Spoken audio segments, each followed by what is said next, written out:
बिस्मिल्लाहिर्रहमानिर्रहीम, अस्सलाम वालेकुम। मैं हूं ईसा नकवी। आज दिन है इतवार का, तारीख है 19 दिसंबर। इस वीडियो में मैं बात करूंगा उस तहरीक के हवाले से जिसका आगाज़ हुआ है इंडिया के गैर कानूनी तसल्लुत में मौजूद लद्दाख का इलाका, यूनियन टेरिटरी ऑफ लद्दाख। और इस तहरीक के चंद ऐसे पहलू हैं जिन्होंने इस वक्त दिल्ली को सख्त तशवीश में मुब्तला किया हुआ है। और अगर यकीन किया जाए इंडिया की एयरफोर्स के चीफ विवेक राम चौधरी पर, तो उन्होंने गुज़श्ता रोज़ हफ्ते के दिन ये बात कही कि उन्हें एहसास है कि किस किस्म के ख़तरात लद्दाख में मौजूद हैं और अपनी फ़िज़ाइया की नफरी और इजाफ़ी जो फ़ौज है उसकी तादाद को भेजने पर, वहाँ पर तादाद बढ़ाने के ऊपर गौर किया जा रहा है। इसके बहुत अहम पहलू हैं, वो मैं आपके सामने इस वीडियो में रखूँगा। कुछ बेसिक फैक्ट्स इस तहरीक के हवाले से जिसका आगाज़ हुआ है लद्दाख में, उनको समझना बहुत ज़रूरी है। लद्दाख जो है वो दुनिया का शायद वाहिद इलाका है जिसके ऊपर तीन बड़े एटमी मुल्कों का, जिनके पास बड़ी फ़ौजें मौजूद हैं, उनका क्लेम मौजूद है। वो क्लेम करते हैं कि ये एरिया हमारा है, जिसमें चीन शामिल है, इंडिया शामिल है और पाकिस्तान। इन तीनों ममालिक की ट्रेंड आर्मीज़ हैं, इन तीनों के पास न्यूक्लियर और कन्वेंशनल वेपन्स की भरमार है। तो आप अंदाज़ा लगा सकते हैं कि लद्दाख कितना सेंसिटिव रीजन है कि जिसके ऊपर दुनिया के तीन एटमी मुल्क क्लेम करते हैं कि ये हमारा इलाका है। इसका कुछ एरिया ऑलरेडी जो है वो 1962 की जंग हुई जब चीन और इंडिया के दरमियान, उस वक्त से इंडिया के पास से जा चुका। तकरीबन 38,000 मुरब्बा किलोमीटर इस वक्त चीन के पास मौजूद है, एक्साई चीन। और फिर इंडिया ने जो 1962 की और फिर 1994 की करारदाद है उनकी लोकसभा और राज्यसभा में जो पास की गई उनकी पार्लियामेंट से, जिसके मुताबिक वो ये क्लेम करते हैं कि ये एरिया, एक्साई चीन का एरिया भी हमारा है। गिलगित बल्तिस्तान को भी वो क्लेम करते हैं, और जो पाकिस्तान के पास कश्मीर का हिस्सा मौजूद है उसको भी क्लेम करते हैं और कहते हैं कि इनको हम बज़ोर ताकत हासिल करेंगे। तो फिर इस सारे मामले में एक नया पहलू जो है वो उजागर होता है। 2019 5 अगस्त वो वक्त था जिस वक्त इंडिया ने गैर कानूनी एक यूनिलैटरल यकतरफा इकदाम उठाया और मकबूजा कश्मीर को और लद्दाख को यूनियन टेरिटरीज़ में बांट दिया। जो यूनियन टेरिटरीज़ बनाई गई उसके बाद वादा ये किया गया था नई दिल्ली की तरफ से कि अब यहाँ पर तरक्की का जो है वो एक नया दौर शुरू हो जाएगा, लोगों के हालात ज़िंदगी, उनकी सोशियो इकनॉमिक कंडीशंस बहुत बेहतर होंगी। लेकिन ये सारा मामला बिल्कुल उस तरीके से जो वादे किए गए थे वो पूरे होते हुए नजर नहीं आए। 2020 ऑनवर्ड्स, इस वक्त लगभग 19 माह का वक्त गुजर चुका है। इंडिया और चीन के दरमियान एक एक्टिव स्टैंड ऑफ मौजूद है लाइन ऑफ एक्चुअल कंट्रोल पर, और ख़ास तौर पर मशरकी लद्दाख जो है वो मकाम है जहां पर एक भारी नफरी मौजूद है दोनों ममालिक की अफवाज की। गलवान का इंसिडेंट भी लद्दाख में, ईस्टर्न लद्दाख के एरिया में हुआ। लद्दाख के कुछ बेसिक फैक्ट्स मैं आपके सामने रख दूँ और फिर मैं आपको बताऊंगा जिस तहरीक का आगाज़ हुआ उसके तेवर क्या हैं, और उसके हवाले से जो दी हिंदू है, अल जज़ीरा है, दीगर इंडियन न्यूज़पेपर्स उसके ऊपर क्या रिपोर्ट कर रहे हैं। यानी कि इसके ऊपर इंटरनेशनली रिपोर्टिंग का आगाज हो गया, क्योंकि यह बिल्कुल अनप्रेसिडेंटेड है। इस किस्म की तहरीक इंडिया के मुख्तलिफ इलाकों में हमेशा से चलती रही। उनकी नॉर्थ ईस्टर्न स्टेट्स में, जम्मू कश्मीर में, पंजाब में, हर जगह तहरीक चलती रही। लेकिन कभी लद्दाख का एरिया ऐसा है जहां पर इससे पहले किसी ऐसी मुनज़्ज़म तहरीक को नहीं चलाया गया। तो ये आप कह सकते हैं कि एक अनप्रेसिडेंटेड, एक ऐसी मूव है, एक ऐसी तहरीक है जिसकी माजी में कोई मिसाल नहीं मिलती। लद्दाख के बेसिक फैक्ट्स ये हैं, लद्दाख तकरीबन 59,000 मुरब्बा किलोमीटर इस वक्त वो इलाका है जिसको यूनियन टेरिटरी ऑफ लद्दाख कहा जाता है। ये इंडिया के तसल्लुत में मौजूद है। इसके दो अजला हैं, दो डिस्ट्रिक्ट्स हैं, कारगिल और लेह। इसकी कुल आबादी अगर 2011 का जो सेंसस है उसके मुताबिक तकरीबन 2,74,000 नफूस पर मुश्तमिल है। लेकिन जो अब मुहतात अंदाजे हैं उसके मुताबिक तकरीबन 3 लाख से कुछ जायद आबादी है इस इलाके में, और मेजॉरिटी है इसमें मुसलमानों की। तकरीबन 46% आबादी जो है वो मुसलमानों पर मुश्तमिल है। 40% यहाँ पर बुद्धिस्ट यानी कि बुद्ध मत के मानने वाले रहते हैं।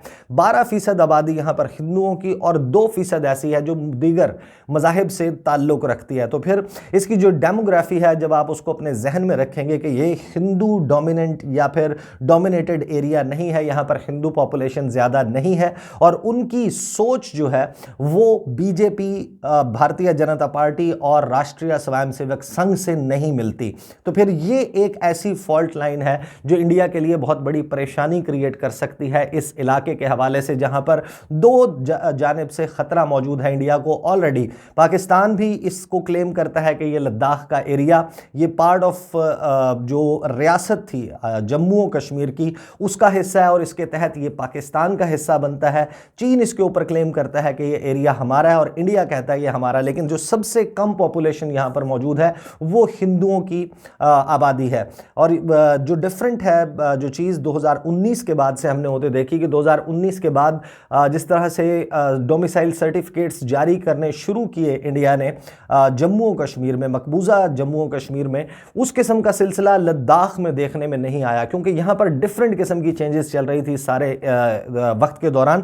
इसके हवाले से जो इसके बॉर्डर्स हैं, मैं पहले आपको बता दूं, ये जो दो डिस्ट्रिक्ट्स हैं, इसमें दोनों डिस्ट्रिक्ट्स में तीन तीन जो है वो दरियाओं की वादियां मौजूद हैं और बड़ी स्कैटर्ड पॉपुलेशन है यहाँ पर। कोई मेन जो सेंटर्स हैं वो लेह और कारगिल का ही बनता है, जहाँ पर भी आबादी को बहुत ज़्यादा नहीं है। आप अंदाज़ा लगा सकते हैं कि इतने बड़े एरिया में, तकरीबन 60,000 मुरब्बा किलोमीटर के एरिया में महज 3 लाख लोग जो है वो बसते हैं। और इसका जो बेसिक लोगों का जरिया मुआश था वो टूरिज़म था। और टूरिज़म आपको पता है कि 2019 में जिस वक्त मोदी ने इस किस्म के इकदाम उठाए, उसके बाद ही यहाँ पर law and order situation create हो गई थी। और फिर ख़ास तौर पर जब एक एक्टिव स्टैंड ऑफ शुरू हुआ इंडिया और चीन के दरमियान, उसके बाद से यहाँ पर टूरिज़म बिल्कुल ठप है। लोगों के कारोबार जो कि सयाहत की वजह से चलते थे, लोग यहाँ पर आते थे, ऑब्वियसली वो यहाँ पर अपना पैसा स्पेंड करते थे, होटल्स बुक करते थे, वो सारा जो इंडस्ट्री है, टूरिज़म इंडस्ट्री, वो इस वक्त एक हॉल्ट पर है। और उसी दौरान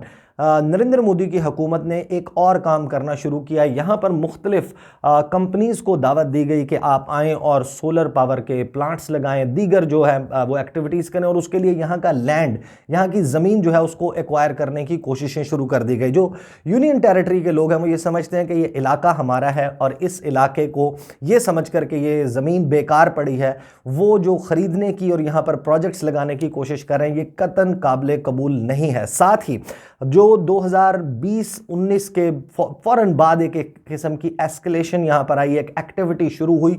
इंडिया ने यहाँ पर डेवलपमेंट का काम स्टार्ट किया, लेकिन वो डेवलपमेंट बहुत मुख्तलिफ थी, वो लोगों के लिए नहीं थी, उनकी सोशियो इकोनॉमिक अपलिफ्ट के लिए नहीं थी।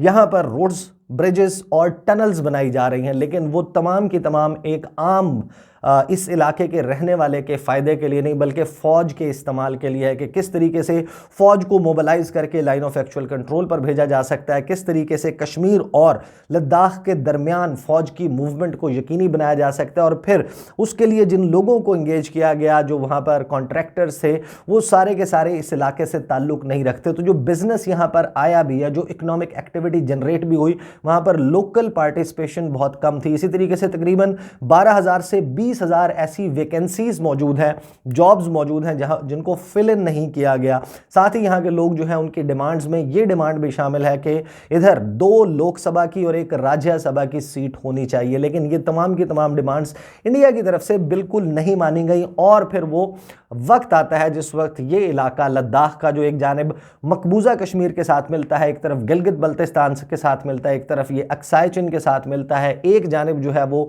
ऑटोनोमस रीजन ऑफ तिब्बत है, वहाँ से मिलता है, और फिर इंडिया की जो अपनी रियासत है हिमाचल प्रदेश, उसके साथ मिलता है। तो इस बड़ी ही डिफरेंट किस्म की ज्योग्राफी रखने वाले इस एरिया में तहरीक शुरू हुई। 13 दिसंबर को इसका आगाज़ हुआ और फर्स्ट टाइम लेह और लद्दाख, कारगिल और लेह दोनों इलाकों के जो अक्रॉस द बोर्ड, सवाए भारतीय जनता पार्टी के जितनी यहाँ पर पॉलिटिकल पार्टीज़ मौजूद हैं, जितने यहाँ पर रिलीजियस ग्रुप्स मौजूद हैं और जो बुद्ध मत के मानने वालों की एसोसिएशन है, इन तमाम ने मिलकर एक शटर डाउन, एक मुकम्मल शट डाउन किया गया जो यूनियन टेरिटरी ऑफ लद्दाख है यहाँ पर।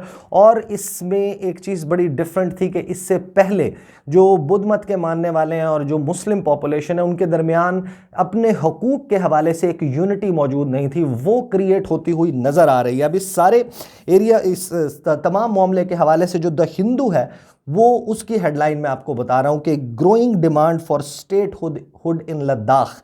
और जाहिर है कि जब आप एक इंडियन मीडिया को इस सारे मामले पर देखेंगे तो वो उसके रिपोर्टिंग का अंदाज थोड़ा सा मुख्तलिफ होगा, लेकिन द हिंदू भी जो है वो ये कह रहा है कि इस वक्त एक ऑटोनॉमी के लिए, वहाँ पर खुद मुख्तारी के लिए लद्दाख में तहरीक का आगाज़ हो गया है और वो कह रहे हैं कि आप हमें प्रॉपर एक ऑटोनोमस स्टेट बनाएं, यहाँ पर हमारे पास अपने इख्तियारात होने चाहिए, यहाँ पर इन्वेस्टमेंट्स कैसे होंगी, यहाँ की ज़मीन जो है वो उसको किस तरीके से यूटिलाइज़ किया जाएगा, ये राइट यहाँ के लोगों का होना चाहिए, ना कि दिल्ली में बैठी हुई सरकार फैसले करे और अपने मनपसंद बिजनेसमैन को, सरमायाकारों को यहाँ पर जो है वो बिजनेस के मौके फराहम किए जाएँ। अब इसमें द हिंदू कहता है कि 2 years after Article 370 was read down by Parliament, certain sections of people in the newly created Union Territory of Ladakh are back to demanding statehood and a greater say in development projects as they feel disempowered due to bureaucratic overreach।